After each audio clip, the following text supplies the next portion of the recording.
older. People kept asking me, but then eventually I thought that the idea of inventing things would be really cool.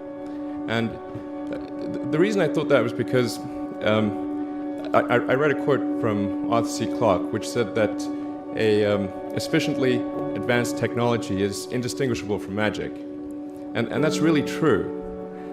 If you go back, say 300 years, the things that we take for granted today would be you'd be burned at the stake for. Being able to fly, being able to see over long distances, being able to communicate, and having access to all the world's information instantly from almost anywhere on the earth. This is stuff that really would be magic, or would be considered magic in times past. In fact, I think it actually goes beyond that, because there are many things that we take for granted today that weren't even imagined in times past. They weren't even in the realm of magic. So it actually goes beyond that. So I thought, well, if I can do some of those things, basically if I can advance technology, then that's like magic, and that would be really cool. And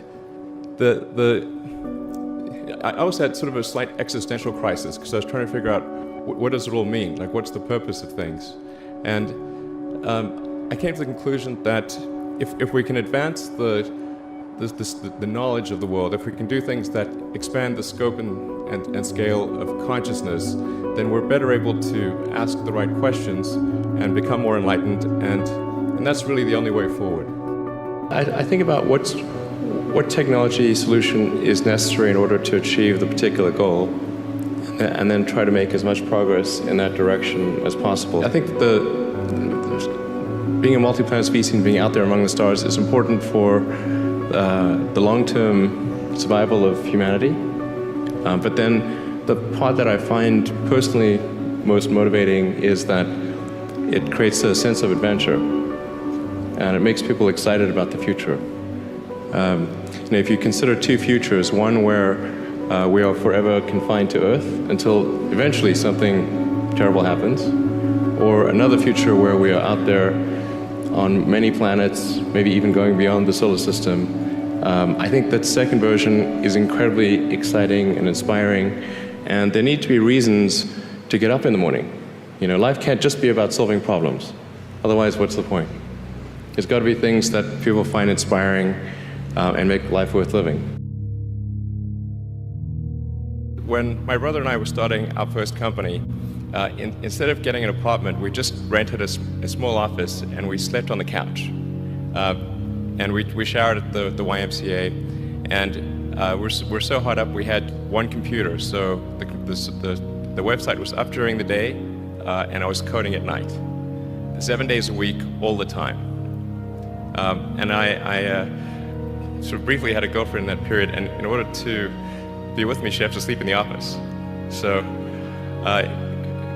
work hard, like every waking hour. That's the thing I would say, particularly if you're starting a company. A natural human tendency is wishful thinking.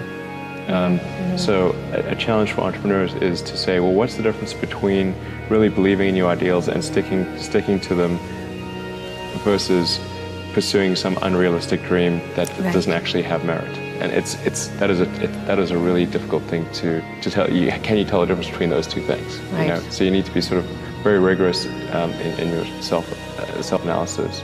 I think certainly extremely tenacious, and then just work like hell. I mean, you just have to put in 80 to 100 hour weeks every week.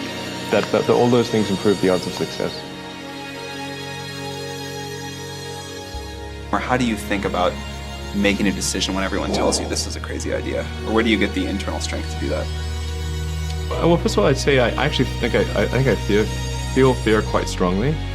So it's not as though I just have the absence of fear. I feel it quite strongly.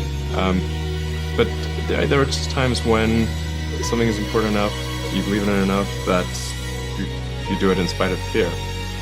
People shouldn't think, well, I feel fear about this and therefore I shouldn't do it.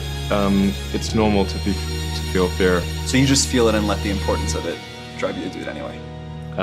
If you just accept the probabilities, then that diminishes fear. Drive overrides fear. It's about believing in the future and thinking that the future will be better than the past. And I can't think of anything more exciting than going out there and being among the stars.